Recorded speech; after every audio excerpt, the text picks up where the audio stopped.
This video is sponsored by Card Kingdom. Go to the link in the description below so they know that I sent you.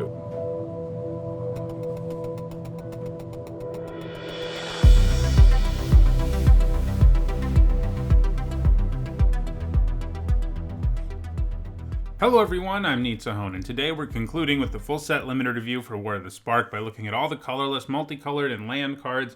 That means this video is a little bit longer than the other ones we did.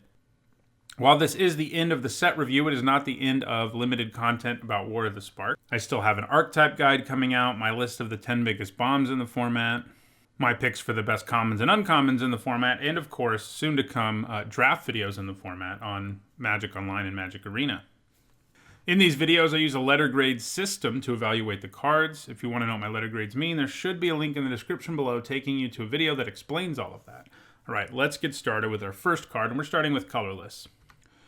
Our first card is Karn, the Great Creator, which for 4 generic mana is a legendary planeswalker Karn at rare. He has a static ability that says activated abilities of artifacts your opponents control can't be activated.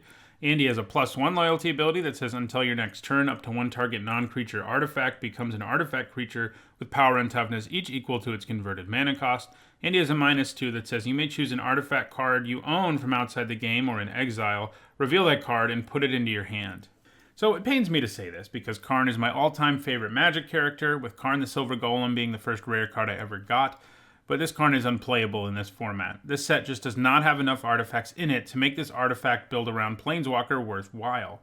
There are 7 at lower rarities, and then there's the cycle of 5 rare artifacts. That's just not going to be enough.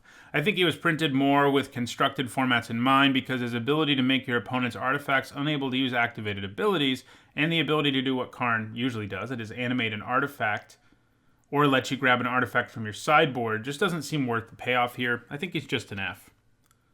Next up we have Mugen, the Ineffable, which for 6 generic mana is a legendary planeswalker Mugen at rare. He comes with 4 loyalty. His static ability says colorless spells you cast cost 2 less to cast. His +1 says exile the top card of your library face down and look at it. Create a 2/2 colorless spirit creature token. When that token leaves the battlefield, put the exiled card into your hand. He also has a -3 that says destroy target permanent that's 1 or more colors. Mugen looks incredible and might just be the best first pick in the format since he is both colorless and very powerful. While making colorless spells cost less won't matter a ton in this format, it will matter a little, but Mugen really gets his value out of his loyalty abilities, not that static ability. His +1 helps you with a 2/2 spirit and protects him, and insanely enough, when that spirit dies, you get to draw a card because, that's not super strong or anything. Then his -3 can destroy almost every permanent in this format too, so between protecting himself, drawing you cards, and killing things, Mugen is absurd. The one knock on him is 4 starting loyalty for 6 mana, but the protection he provides himself immediately and the card that protection will draw you when it dies means that even if you just play him and do the +1 and then he dies somehow, you're getting some pretty decent value, and if he stays in play for even a few turns, your opponent is basically toast. I think he is a straight up A+. Next, we have Mugen's Conjurer, which for X generic mana is an uncommon Spirit Monk. It's a 0/0, but it enters the battlefield with X +1/+1 counters on it, and if damage would be dealt to Mugen's Conjurer while it has a +1/+1 counter on it, prevent that damage and remove that many +1/+1 counters from Mugen's Conjurer. Mugen's Friend is also pretty nice, though, not an A+. Creatures that cost X and have power and toughness equal to X are usually pretty nice and limited because they can be whatever you need them to be. Don't have a 2 or 3 drop? Well, you can play this. Draw it late? Well, now it's a 10/10. Those XX creatures are usually good enough to be at least a C+ and maybe a B- in most formats.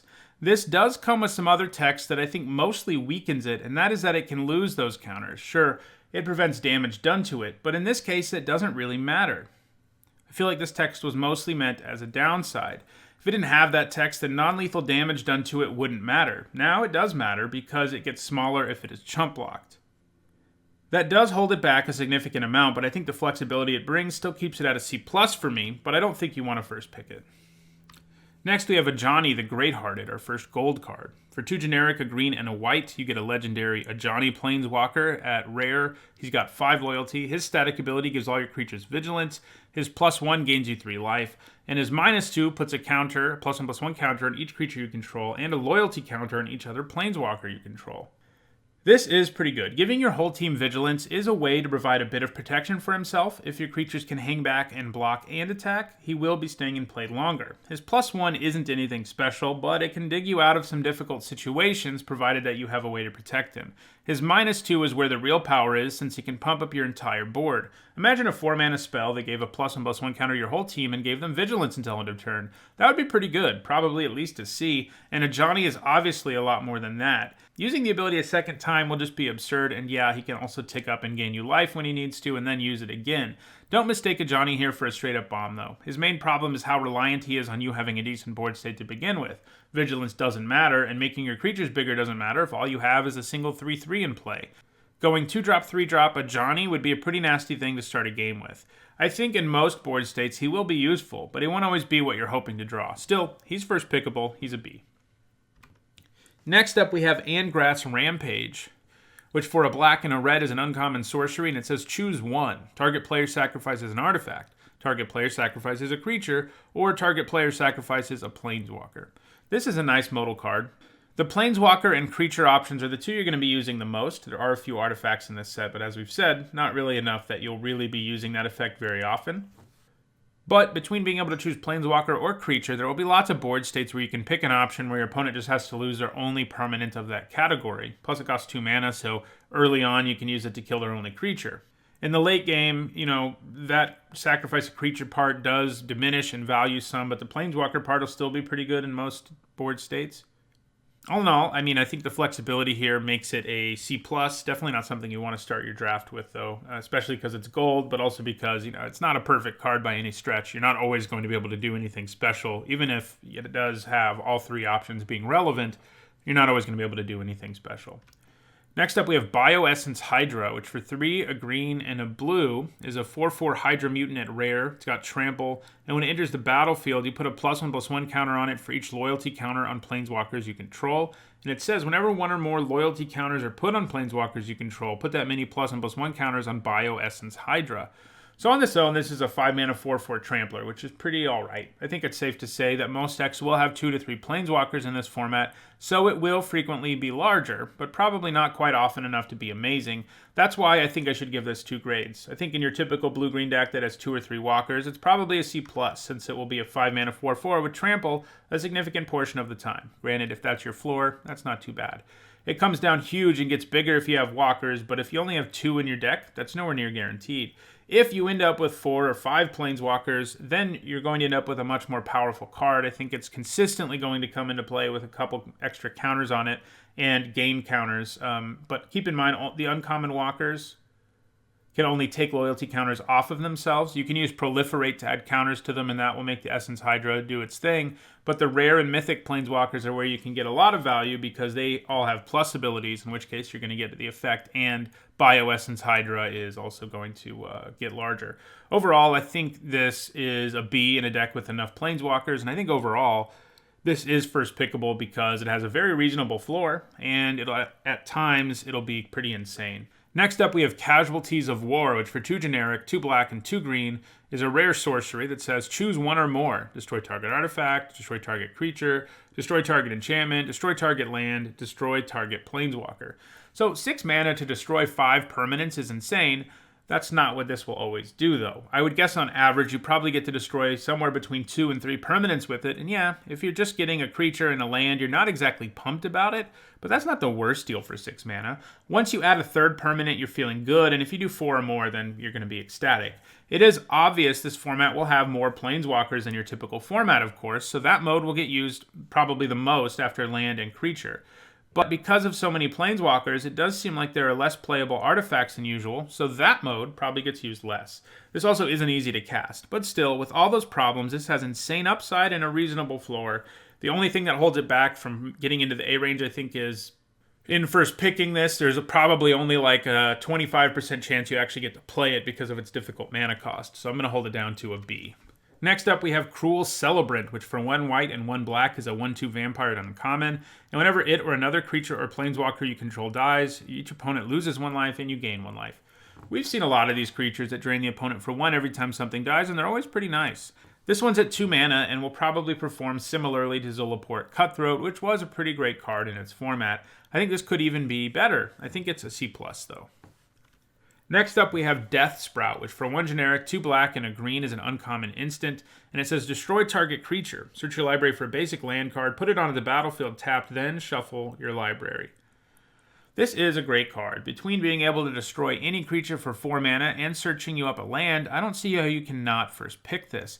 How often do you have a no questions asked kill spell that also counts as a source of fixing, meaning it can help you splash? Not very often. That land search will sometimes be meaningless, but I think the fact that it is already stapled to a great removal spell means it's pretty good. When it isn't meaningless, you'll really be in business. Despite being gold, I think this is on the short list for best uncommons in the set, and as a result, I think most of the time you first pick it. I think it's an A-. Next, we have Despark, which for 1 white and 1 black mana is an uncommon instant that says exile target permanent with converted mana cost 4 or greater. This seems pretty nice to me. The fact it can target any permanent and not just creatures is big because most of the planeswalkers in this set can be killed by it.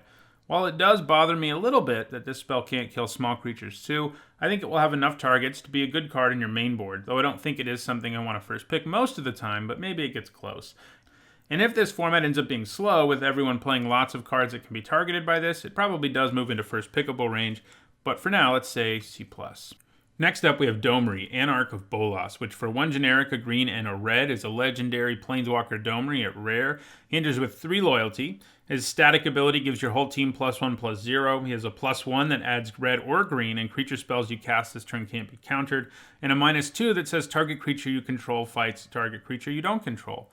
This seems pretty good. His static ability is obviously nice, but his +1 is only good if he makes it to the next turn, generally. The ideal line of play with him is probably, at least if it's mid to late game, to use his -2 to kill an opponent's creature and then just keep him alive for the static ability and the mana, while intermittently using the fight effect, and that sounds pretty good to me.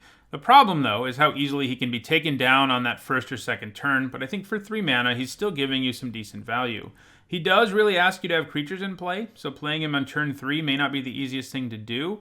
But if you play him early and your opponent can't really pressure you and you have a 2-drop to protect him, your opponent might be in some trouble. I think he's pretty good and on the lower range of a first pickable gold card, giving him a B-. Next up, we have Doe Marie's Ambush, which for a red and a green is an uncommon sorcery that says put a +1/+1 counter on target creature you control, then that creature deals damage equal to its power to target creature or planeswalker you don't control. This is great. Anytime there are spells that let a creature deal damage equal to its power to another creature, they tend to be pretty good. Keep in mind that this isn't a fight. Your opponent's creature does not do damage to yours. Red-green for this effect would already be a pretty solid card, but if you add a +1/+1 counter to the mix, along with the ability to target planeswalkers, and we're definitely in the realm of premium removal. Sure, it's somewhat situational. You have to have a creature, and you have to be careful when you cast it so you don't get blown out, and the fact that it's a sorcery does make it a little harder to find an ideal opening, but it's still pretty great. Despite being gold, I think this is also first pickable, and giving it a B. Next up, we have Divans Veto, which for a white and a blue is an uncommon instant. It says this spell can't be countered, counter target non-creature spell. This is a card printed mostly with Constructed in mind. Negate is usually pretty nice and Constructed, but it's not nearly as nice in Limited. Your typical Limited deck might have 5 or 6 cards that this can target, and keep in mind, this includes Planeswalkers, but that's not nearly enough for you to feel good about playing this in your main 40 cards most of the time. I think it's a D- if you're playing it there. It could move up to a D or a D+ because of the Planeswalkers, but I'm happy to start a little low here because it's not going to be a great card either way. It's decent for your sideboard, though, against opponents who have really powerful non-creature spells, but even then, I'm pretty sure you won't be siding it in a ton, but I think it's a C out of your sideboard. Next up, we have Dreadhorde Butcher, who for a black and a red is a 1/1 zombie warrior at rare. He's got haste, and when he deals combat damage to a player or planeswalker, you get to put a +1/+1 counter on him, and then when he dies, he deals damage equal to his power to any target. So, at worst, this is a 2-mana 1/1 that does 1 damage to something when it dies. It's basically a worse Footlight Fiend, and that would probably be like a D if that's all this was. Obviously, this has far more upside than that. The haste it comes with means getting in for 1 won't be super difficult, especially early, at which point you have a 2-drop that can now shock something when it dies, and if you get there, you're in pretty awesome shape. Clearing the way for him with removal spells and combat tricks isn't anything crazy in this color pair either. Then it has huge upside with Proliferate. So this is a card that has a pretty attainable and powerful ceiling where just a 2/2 is great, and if you go bigger than that, it gets insane. There'll be times where you play this on turn 2, or God forbid somebody plays it on turn 2 against you, where you're just not going to win the game because this thing will get huge in a hurry, and then 2-for-1 you when it dies, and you're just never going to recover from that. That said, it does get worse the longer the game goes on. It's going to be harder for it to get in for damage, but it does always have haste, which will help you get in for damage, hopefully. But I do think I stopped short of wanting to first pick this. I think it's a C+. In other words, I think if you're already in a black-red deck, you're ecstatic for this, but this is not going to pull you into the black-red deck. Next up, we have Elite Guard Mage, which for 2 generic, a white and a blue, is a 2/3 human wizard at uncommon. It has flying, and when it enters the battlefield, you gain 3 life and draw a card. This card's great. A good indication of that is the fact that if this were a 4-mana 2/3 flyer that only did one of these things, like the life gain or just the card draw, it would probably already be pretty good. A C+, which is the life gain, and a B- with the card draw, but this does both. That's enough to make this powerful enough that you first pick it most of the time you see it, despite the fact that it's gold. It's evasive, helps you gain life and stabilize, and makes sure you get a 2-for-1 in most situations, and it's hard to say no to that. I think this is a B+. Next up, we have Enter the God Eternals, which for 2 generic, 2 blue, and a black is a rare sorcery, and it does 4 damage to target creature, and you gain life equal to the damage dealt this way. Target player puts the top 4 cards of their library into their graveyard, and it has a mass 4. Well, this is the kind of card that completely turn a game around. You kill something with 4 or less toughness, gain 4 life, and add 4 power to the board, either as a 4/4 army or making your army already in play larger. It also mills the top 4 cards of your opponent's library, but that's not going to matter that much. Basically, you can think of this as a 5-mana 4/4 that does 4 and gains 4, which, guess what, would be an incredible card. This is kind of hard to cast, and I do think that holds it back a little as far as being a straight-up A, but it gets close. I think it's an A- since it's going to be good on all board states and frequently shift things in your favor. Next up, we have Feather the Redeemed, who for 1 red and 2 white is a 3/4 legendary angel at rare. With flying, whenever you cast an instant or sorcery spell that targets a creature you control, you can exile that card instead of putting it into your graveyard as it resolves. If you do, return it to your hand at the beginning of the next instep. She has a somewhat difficult mana cost, but she's also very powerful. A 3-mana 3/4 flying is great for limited, and the rest of her text requires a little building around, but I don't think it'll be that much since there are good combat tricks in this set for red-white decks to play with, and they'll be playing them anyway, so it isn't like you're playing them just to abuse with Feather. There will be other ways to take advantage too. I think she's worth first picking, but probably only in weaker packs. I would obviously take premium removal over her. I think she's a B-. Next up, we have Gleaming Overseer, who for 1 generic, a blue, and a black is a 1/4 uncommon zombie wizard. When it enters the battlefield, you amass 1, and it gives zombie tokens you control both hexproof and menace.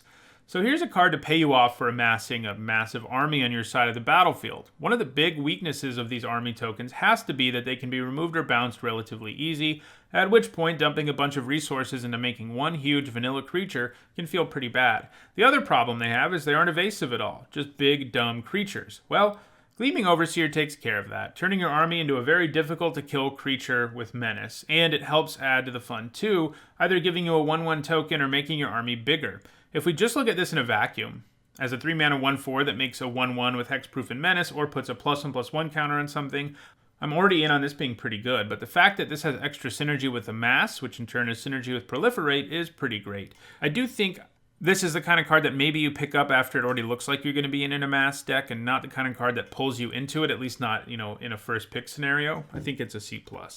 Next up, we have Heartwarming Redemption, which for 2 generic, a red, and a white is an uncommon instant, and it says discard all the cards in your hand, then draw that many cards +1. You gain life equal to the number of cards in your hand.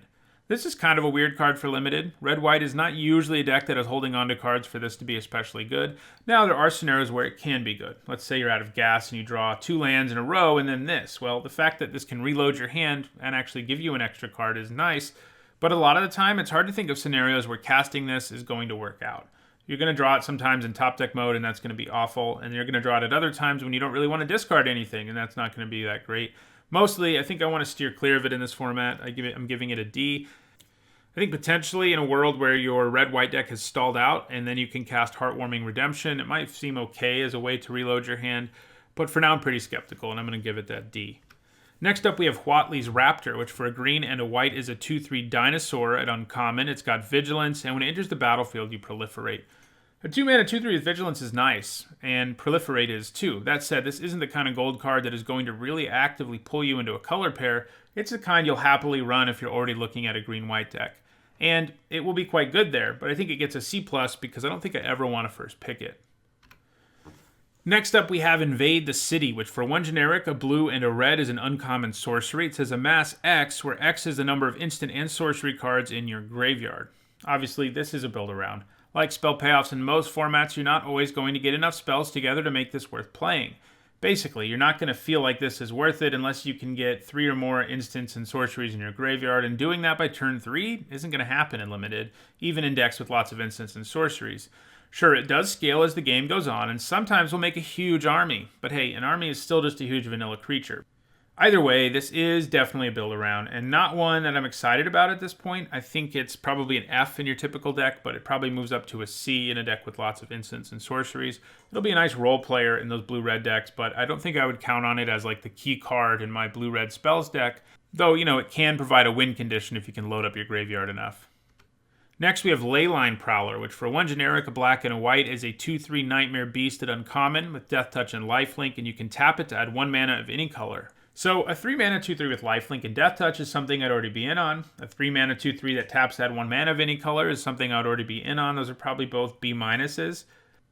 But this does both of those things, and that's pretty insane. That's a pretty strong card for black-green decks. I do think it stops short of quite being an A-, like a bomb. It's definitely not that, but it is an incredibly strong card that is going to be the kind of glue that keeps your deck together, giving it a B+.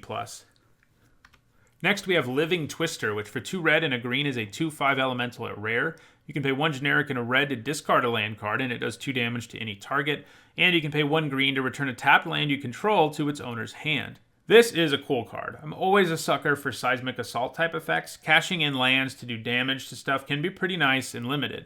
People used to combine Seismic Assault and trade routes to do what this does on its own.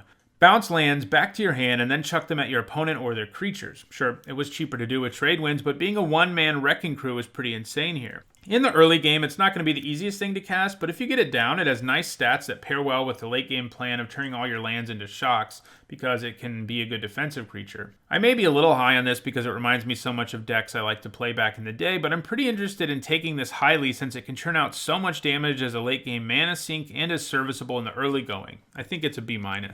Next, we have Mayhem Devil, which for 1 generic, a black and a red is a 3/3 devil at uncommon, and whenever a player sacrifices a permanent, Mayhem Devil deals 1 damage to any target.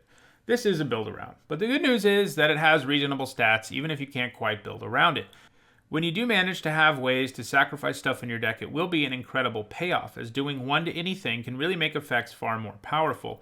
Worth noting, too, that if your opponent sacrifices something, you get to take advantage of the triggers, too, so Edict effects may go up in value a little bit if you have a couple Mayhem Devils. I think he is probably going to be a C in your typical limited deck, but a B in a deck that can really take advantage of him. Next, we have Merfolk Skydiver, which for a green and a blue is a 1/1 Merfolk mutant at uncommon. It's got flying. When it enters the battlefield, you put a +1/+1 counter on target creature you control, and it has an activated ability where you can pay 3 generic, a green and a blue, to proliferate. This seems pretty good. 2 mana 2/2 flyer, or you can put the counter somewhere else if that's more impactful. But either way, that's a good deal. Pretty much like Pollen Bright Druid, except that it's multicolor. But the ability to proliferate repeatedly is really strong, which even in a worst case scenario will mean you are proliferating the +1/+1 counter on this thing over and over. And in most scenarios, you're going to have +1/+1 counters or loyalty counters elsewhere. It's a great late game mana sink. Well, I think it will be quite good in blue-green decks. Again, I don't think it's the kind of gold card that makes you want to take it, pack 1, pick 1, and try to make that deck work out. I'm giving it a C+. Next up, we have Neoform, which for a green and a blue is an uncommon sorcery. As an additional cost to cast it, you sacrifice a creature, and you search your library for a creature card with a converted mana cost equal to 1, plus the sacrificed creature's converted mana cost. Put that card onto the battlefield with an additional +1/+1 counter on it, and then shuffle your library. Generally, the Birthing Pod effect isn't anything special in Limited. See Prime Speaker Vannifar from Ravnica Allegiance. It is just difficult to make it actually worth trading one card for another in most scenarios, and in this case, you actually have to 2-for-1 yourself by using Neoform, so I think it's even worse than Prime Speaker Vannifar. I don't think adding the counter to the creature makes it that much better. I could see playing this on occasions where, let's say you have a bomb that is a 5-drop and you have 4 or 5 4-drops or something, and it can help you search it up. But I don't know. Anything that creates card disadvantage is hard for me to get behind. I'm giving it a D. Next up, we have Nikobolas Dragon God, who for a blue, 3 black, and a red is a legendary planeswalker Bolas at Mythic Rare. He starts with 4 loyalty. His static ability is that he gains all loyalty abilities of all other planeswalkers on the battlefield. His +1 says you draw a card, each opponent exiles a card from their hand or a permanent they control. His -3 says destroy target creature or planeswalker. And his -8 says each opponent who doesn't control a legendary creature or planeswalker loses the game. So his static ability will come up some of the time. You know, this format, again, has lots of planeswalkers in it. But even if we take that away, this is very, very, very powerful. Might be difficult to cast, but it is very powerful. It can kill creatures or walkers right away while also giving you a 2-for-1 every time you use the +1 ability. Then the ultimate might just end the game on the spot. To play this, you obviously need to be pretty heavy black and get lots of fixing, and there will undoubtedly be a time where you pick this up and you just can't make it work mana-wise. Like pack 3, pick 1, this is going to be one of the most frustrating things to see if you're in like a green-white deck. With that said, this is so strong that you should try your hardest to make it work. I think you take this pack 1, pick 1 over all the commons and uncommons in the set, and most of the rares and mythic rares, unless they're monocolored bombs, which in that case, you probably do have to take the monocolored card over this. So yeah, I mean, taking him pack 1, pick 1 is something you should definitely do, and you should really prioritize fixing, because if you get him in play, you're probably going to win. It's kind of unfortunate his mana cost is such a challenge, but luckily, if you're heavy black, maybe being able to splash blue and red won't be so hard. I do think his mana cost holds him back from being a straight up A, but he's still an A-. Next up, we have Niv Mizzet Reborn, which for a white, a blue, a black, a red, and a green, one of each color, is a 6/6 legendary creature dragon avatar at Mythic Rare. He's got flying, and when he enters the battlefield, you reveal the top 10 cards of your library. For each color pair, choose a card that's exactly those colors from among them. Put the chosen cards into your hand and the rest on the bottom of your library in a random order. This is a super cool card and seems like a pretty wacky commander for EDH, but in Limited, I think it's going to be difficult to produce 5 different colors of mana in a deck in this set. You can do it, but it's not going to be very easy, and you're probably going to heavily weaken your deck to make it work. The deck where this probably works the best is probably a green deck because they have access to so much fixing, and maybe it could work out there. But in addition to that, you're only really going to get the benefits out of Niv Mizzet if you have a bunch of gold cards in your deck. Granted, even if he's only drawing you 1 card with that ability, it's pretty good, but you're not going to be able to draw multiple that frequently, though, you know, it can happen. Overall, I think it's probably wise to steer clear of picking this up pack 1, pick 1, and I think it's mostly an F. I do, again, think there's a caveat wherein if you're in the green deck and you get all the fixing in the world, you could probably do it. But I'm going to say F because it's, you know, the chances, if you take this pack 1, pick 1, the chance that you actually play this in your deck is probably something between 5 and 10%. So it's probably going to be better to pick up a card that's like a B, that you're going to be able to play 80% of the time than it is to take something like this. Next up is Oath of Kaya, which for 1 generic, a white, and a black is a legendary enchantment at rare. When it enters the battlefield, it deals 3 damage to any target and you gain 3 life. And it says whenever an opponent attacks a planeswalker you control with 1 or more creatures, Oath of Kaya deals 2 damage to that player and you gain 2 life. This is good. An enchantment that costs 3 and does 3 to anything and gains you 3 life would probably be a B-, maybe even a B. And that's where this is at a minimum. Every other time we've seen an Oath in a limited format, the Planeswalkers were all at Mythic Rare, so the Planeswalker part of the card never really came up. But in this set, well, it's safe to say that you'll be able to trigger the Planeswalker clause on this card at least 1 to 2 times a draft, giving you some nice additional value. I think this is a solid B. Look at it mostly as a removal spell, but don't be surprised if it gives you a little something extra too. Next up, we have Pledge of Unity, which for 1 generic, a green, and a white is an uncommon instant that puts a +1/+1 counter on each creature you control, and you gain 1 life for each creature you control. So, this is a signpost uncommon for green-white, where you want to be both going wide and making +1/+1 counters, and obviously, this helps on both fronts. This plus Proliferate is going to be incredibly broken. But do I think this is first pickable? Probably not, just because it's gold and asking you to commit to a very serious strategy of going wide, so your chances of playing it aren't incredible after an early pick. If you're in green-white and you see these, you should obviously take them, but I think it is a C+.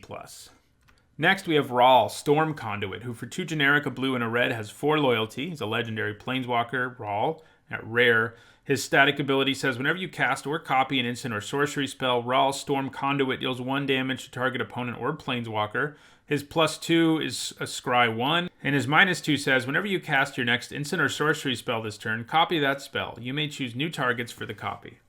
I'm kind of underwhelmed here. Scry 1 to increase loyalty by 2 is fine, but not great. More than anything, Rawl, as he often is a spell build around. His static effect doing damage to your opponent when you cast instants and sorceries, and his ability to make copies of instants and sorceries push you in that direction. And his -2 is probably where the most power is. 4 mana to copy 2 spells would be great, but a lot of decks, even blue-red ones, won't be able to take full advantage of him consistently, and that makes me not want to take him early. I'm giving him a C+. Next up, we have Rawl's Outburst, which for 2 generic, a blue and a red, is an uncommon instant that deals 3 damage to any target, and then you look at the top 2 cards of your library, put one into your hand and the other into your graveyard. Well, I love this. 4 mana to do 3 at instant speed to anything would probably be like a C, but the fact that this not only draws you a card, but even gives you a bit of card selection makes this great. It will basically always be a 2-for-1, and even if you can't kill a creature with it, you can still hit your opponent and try to dig for something.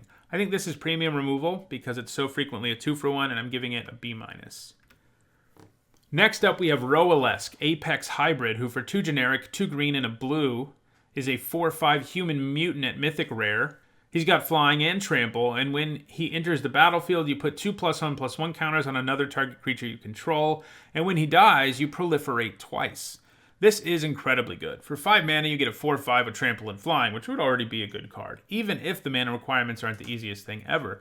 Add to that, though, the rest of the card, and you have an outright bomb. Putting 2 counters on another creature means you pay 5 for 6/7 worth of stats. Then if your opponent does manage to take him down before he takes them down, well, he's going to add at least a couple extra counters to your stuff. And since he put a couple counters on a creature when he came down, chances are good he's going to at least add some counters. Having value immediately when he enters and when he dies means it's hard for your opponent to ever come out ahead with him. Even if they do kill him before he ever attacks, you're getting some value.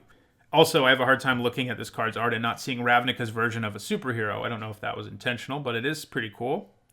Anyway, the point here is he's a straight-up bomb. The fact that green is his heaviest color also means that he will probably be easy to splash. So, yeah, take him anytime you see him pretty much, giving him an A. Next, we have Role Reversal, which for 2 blue and a red is a rare sorcery, and it says exchange control of 2 target permanents that share a permanent type. This is an interesting card to evaluate. We have seen a few other cards that had an effect similar to this over the years, such as Switcheroo, which costs 2 more mana and only allows the exchange of creatures, and Shifting Loyalties, which has the same text box but costs twice as much mana. These cards have never been amazing, though they are somewhat polarizing. You may hear some say that these cards are great and others say they're terrible, and yeah, sometimes you can set up situations where they play pretty well, but there are also plenty where the exchange isn't in your favor, just isn't worth it, limiting just how good of a card it can be. Still, knocking the mana cost all the way down to 3 makes this effect much more interesting. I think one of the best things to do with this is going to be giving your opponent like a 1/1 amass creature, an army, and get back their best creature. And, other times you can give them something that just doesn't do much on the current board state and take their best thing. But because this card is the kind that is going to end up rotting in your hand a significant portion of the time, I think we have to say it's just a C+.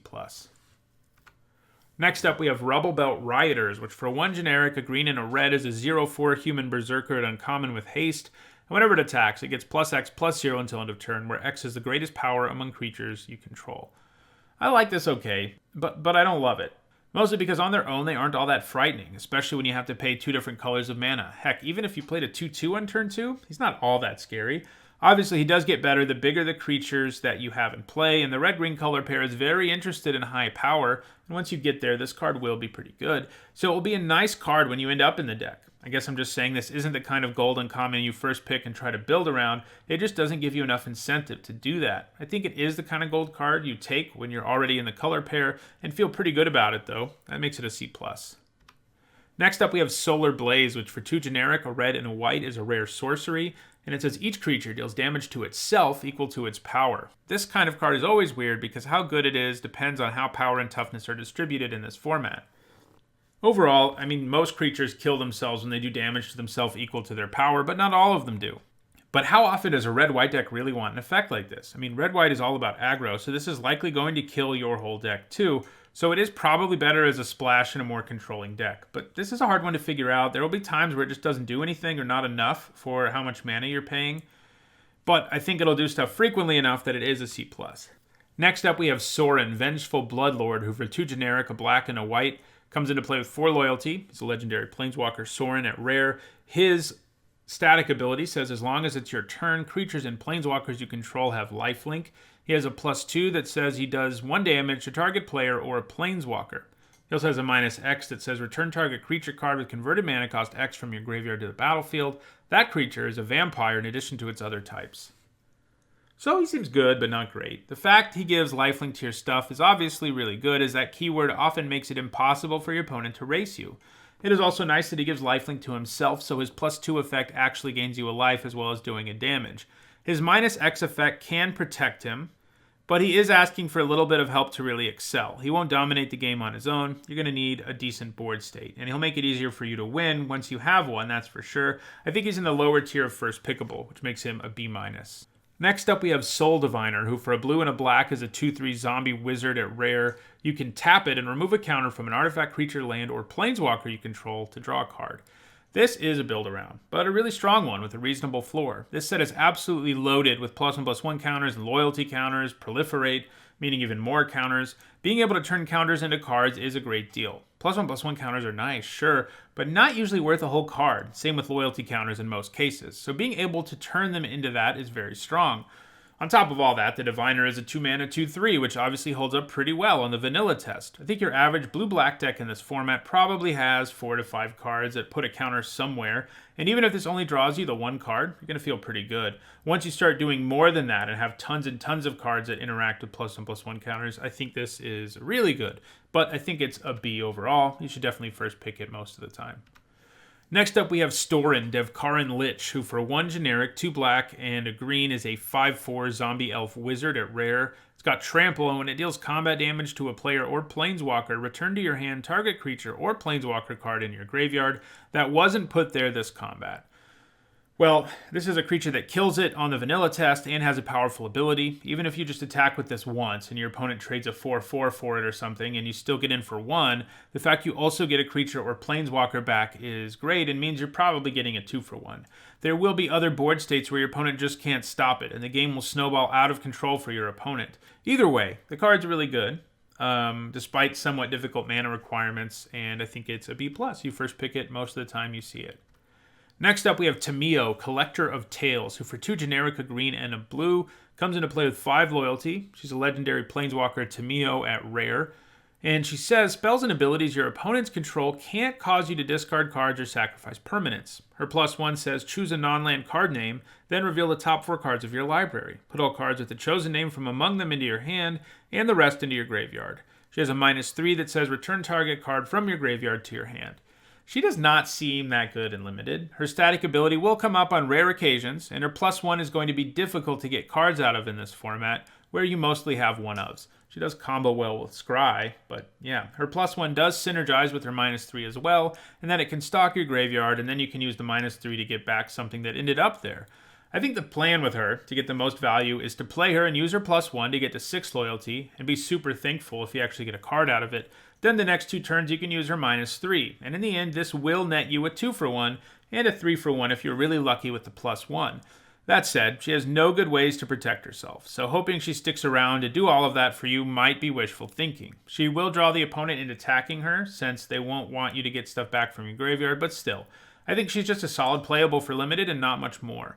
The ideal scenario I outlined just won't happen enough, and I think a significant portion of the time you'll be paying 4 to return a permanent from your graveyard to your hand, and preventing a bit of damage, which is something like a C. Next, we have Teferi, Time Raveler, who for 1 generic, a white, and a blue, is a legendary planeswalker Teferi at rare. He comes down with 4 loyalty, and it says each opponent can cast spells only anytime they could cast a sorcery. That's his static ability. His +1 says, until your next turn you may cast sorcery spells as though they had flash, and his -3 says, return up to 1 target artifact, creature, or enchantment to its owner's hand, draw a card. He seems pretty nice, especially for 3 mana. His static ability will probably hurt your opponent a little bit, and his +1 isn't that exciting, but I'm pretty interested in that -3. If this were 1 white-blue for a sorcery that bounced an artifact, creature, or enchantment and drew you a card, it would probably be something like a C+, maybe a B-, because that's a great deal. It has flexibility and replaces itself, so you don't only get tempo, you get a new card. I think adding the additional upside to the card, like the fact that he might be able to do it more than once, makes him pretty great and worth the first pick most of the time, giving him a B. Next up, we have 10th District Legionnaire, who for a red and a white is a 2/2 human soldier at uncommon with haste, and whenever you cast a spell that targets him, you put a +1/+1 counter on him, and then scry 1. This seems good, looks to be one of the signpost uncommons for red-white. A 2-mana 2/2 for haste does some work already, but the fact this also has heroic, more or less, and such a good trigger for when you target it makes it very interesting. Combat tricks will be even more powerful than usual with this creature, since it gets extra big and does so permanently. And scry on top of all of that is very nice. Still, I don't think it's the kind of card that pulls you into its color pair. It's the kind of card you take when it looks like you're already red and white, and it'll be good once you're there. It's a C+. Next up, we have Time Wipe, which for 2 generic, 2 white, and a blue is a rare sorcery, and it says, return a creature you control to its owner's hand, then destroy all creatures. So, frequently the problem with a Wrath is that you have to lose all of your creatures too. However, when you can keep your creature alive, like we've seen before with a card like Dune Blast, you are getting something really powerful. This isn't exactly Dune Blast because you do still have to return your creature, and frequently your opponent will get the first chance to repopulate the board, but the fact that you save your best creature, who at worst can come down again next turn, is great. Also synergizes with Enter the Battlefield abilities for what that's worth. All of makes this a board wipe, and that's a straight up bomb, I think. I'm going to give it an A. Next up, we have Tulsa Mere, Friend to Wolves, who for 2 generic, 2 green, and a white is a 3/3 Elf Scout at rare. When it enters the battlefield, you create Voja, Friend to Elves, a legendary 3/3 green and white wolf creature token, and whenever a wolf enters the battlefield under your control, you gain 3 life, and that creature fights up to 1 target creature you don't control. This is really powerful. 5 mana for 6/6 worth of stats, plus you gain 3 life, plus your wolf can kill something with 3 or less toughness, and in an ideal scenario, kill something small enough that it survives. There are also a few other wolves running around in the set, so getting some additional value out of that doesn't seem impossible. Tulsa Mere does have a somewhat difficult mana cost, but I think the fact that it's mostly green means again that this is the kind of card you can also splash relatively easily if your deck is base green. I think this is a straight up A. Next up we have Tyrants Scorned, which for 1 blue and 1 black is an uncommon instant, and it says choose one. Destroy target creature with converted mana cost 3 or less, or return target creature to its owner's hand. I like this a lot. Both modes on this are a good deal, but I think the destroy creature part is probably the best. Either way, it's premium removal with flexibility, and it's hard to say no to that. Being gold doesn't deter me from wanting to take this with a first pick in most packs. I'm giving it a B. Next up, we have Widespread Brutality, which for 1 generic, a black, and 2 red is a rare sorcery with amass 2.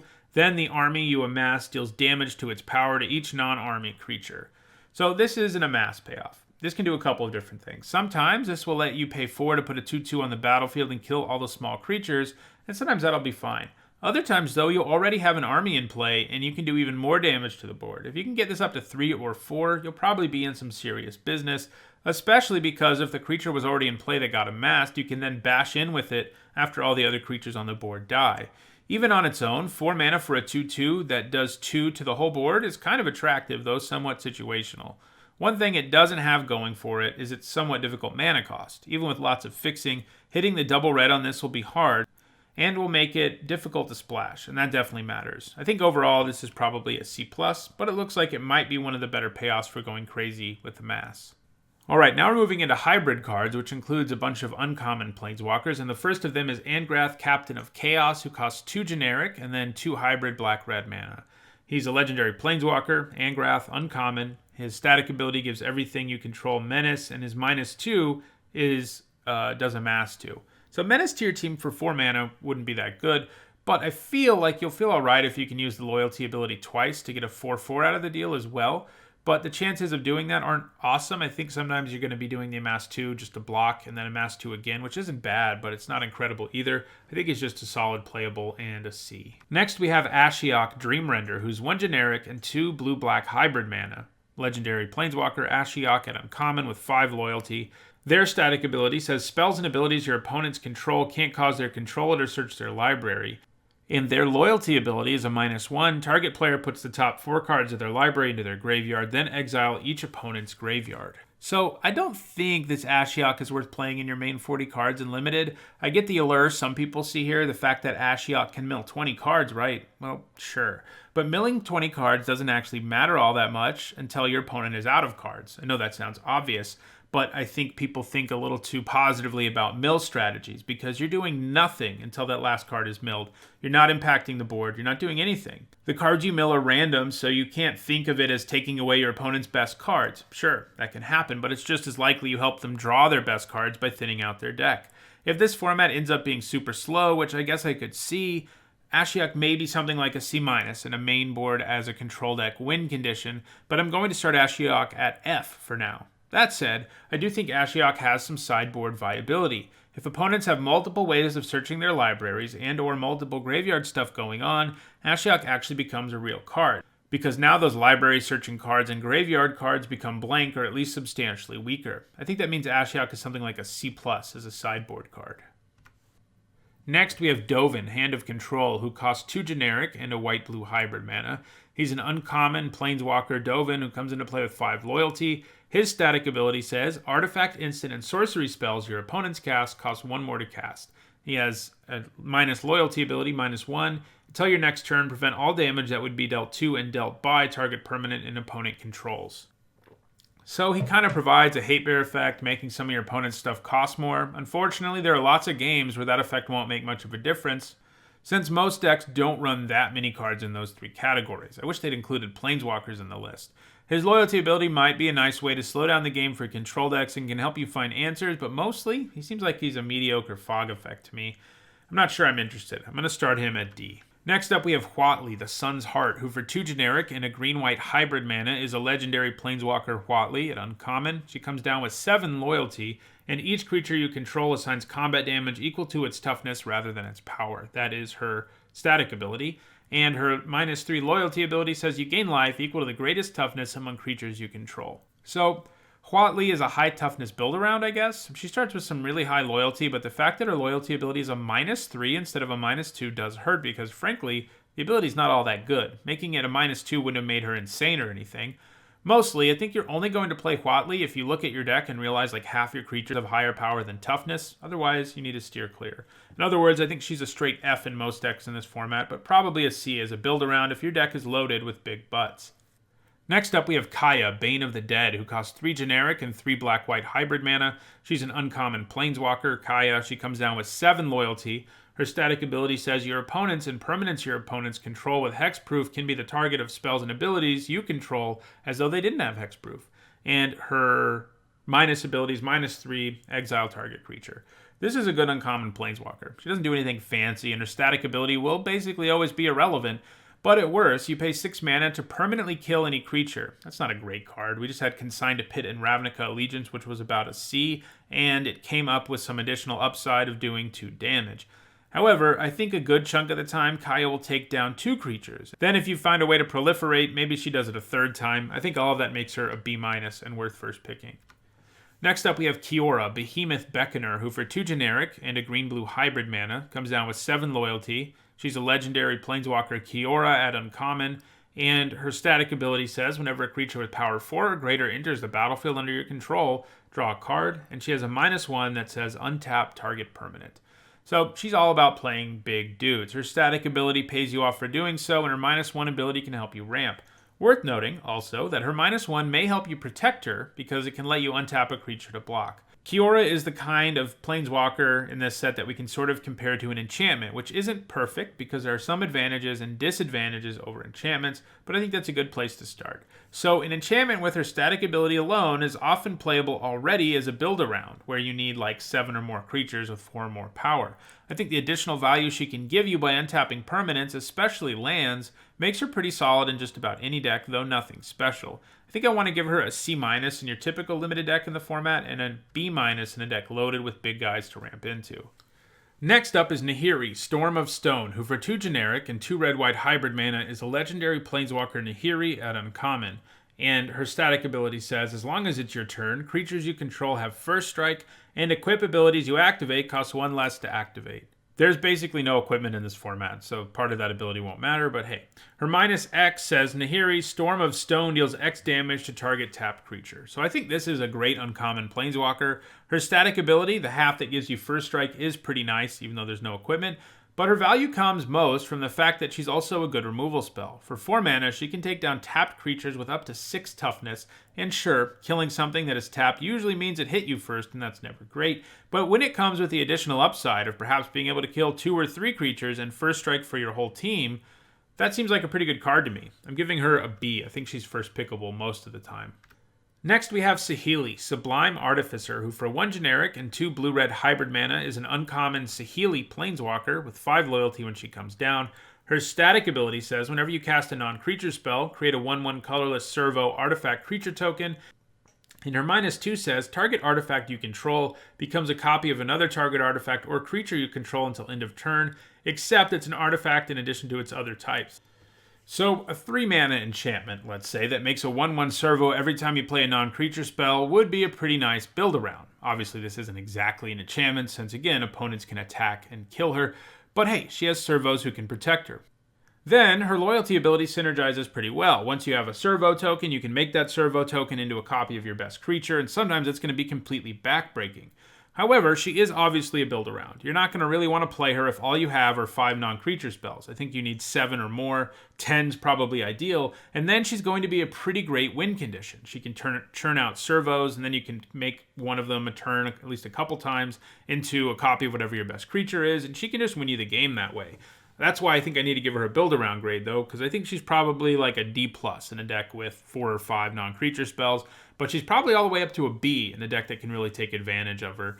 And for that reason, I think she probably is worth considering taking with the first pick, just because the ceiling's so high and the floor, a D+ isn't great, but it's not, hey, I can't even play this, So I think I would feel fine about first picking her.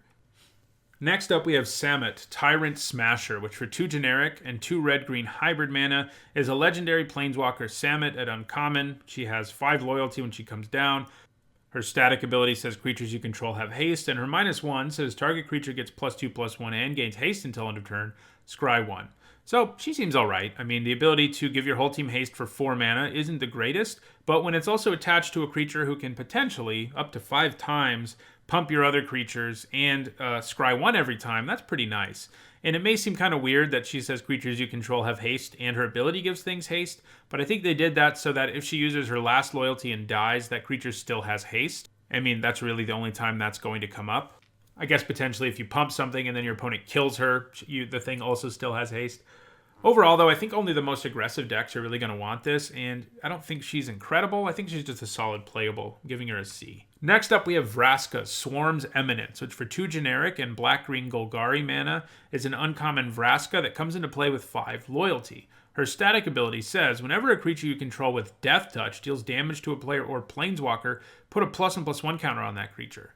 Her -2 loyalty ability says, create a 1/1 black assassin creature token with Death Touch, and whenever this creature deals damage to a planeswalker, destroy that planeswalker. Obviously, a 4 mana 1/1 with Death Touch isn't incredible in any way, but hey, it does serve to protect her quite well since it can kill anything that tries to get to her. So on board states lacking evasive creatures, she'll probably get a chance to make that second Death Touch or 2, and even if she doesn't and your opponent has to go all out to kill her or whatever, if you block and kill their best creature and they kill Vraska, I think you're kind of okay with it. Her static ability is going to come up some. There are creatures at common and green and black that have Death Touch in addition to her own creatures she makes. I think many board states involving Vraska will result in her getting you a 2-for-1 because of the pesky Death Touches she makes. Overall, I think she's pretty nice. I think she is a C+. I could see her maybe being even better than this. It just depends on how consistently you can make both of these assassins and how, she probably goes up too if you end up with 4 other Death Touchers or something. Alright, now we're moving to artifacts, where we start with Firemind Vessel, which for 4 generic mana is an uncommon artifact that enters the battlefield tapped, and you can tap it to add 2 mana of different colors. This seems alright. This set is not overflowing with fixing for non-green decks, and if you need some, this can fill that role. That said, I think you only pick it if you're interested in fixing or ramping. Playing this on turn 4 and doing nothing else could be a disaster, but if you can get past that, the advantage of it will be pretty nice. I think it's a C. Next up, we have God Pharaoh Statue, which for 6 generic is a legendary artifact at uncommon, and says spells your opponents cast cost 2 more to cast, and at the beginning of your end step, each opponent loses 1 life. I don't like this much. By the time you're at 6 mana, making your opponent pay 2 extra mana for spells will not matter a significant portion of the time. And sure, I guess it can function as a win condition in a super controlling deck, but it's basically a super bad version of Ill-Gotten Inheritance. think I'm going to start it at F. Maybe I'll be wrong about it like I was Ill-Gotten Inheritance, but I'm skeptical for now. Next up we have Guild Globe, which for 2 generic is a common artifact, and when it enters the battlefield, you draw a card. You can pay 2 generic and tap it and sacrifice it to add 2 mana of different colors. I'm not impressed here. I think you play this if you're desperate for fixing, but I wouldn't play it otherwise. Sure, it's a cantrip. But it isn't even the most impressive source of fixing because it's one shot. Yeah, I only see myself running this if I'm really desperate for fixing to play an off-color bomb, and this can provide that. But I think that means it's a D+. Next up, we have Iron Bully, who for 3 generic is a 1/1 with Menace, a golem artifact creature at common, and when it enters the battlefield, you put a +1/+1 counter on a creature. I don't like this very much. It's kind of like Pollen Bright Druid that we looked at earlier in the week, except that Pollen Bright Druid is cheaper and can proliferate when that makes sense. Sure, you add Menace here and lose that flexibility, but I don't think that's enough. A 3-mana 2/2 with Menace isn't much more than a D. Sure, you can put the counter somewhere else, and that can sometimes be great on an invasive creature or something. But still, I only think you run this if you're desperate for +1/+1 counter making things and because you got a bunch of payoffs and not enough counters. But I don't see that happening. This set is loaded with +1/+1 counters. I'm giving this a D+.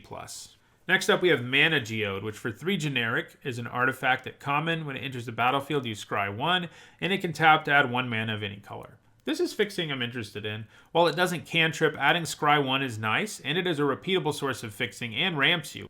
Unlike Guild Globe. Still, not all decks will want this, but in a set without a whole lot of fixing, this will be a pretty good way to splash your bomb. I'm giving it a C-. Next up, we have Prismite.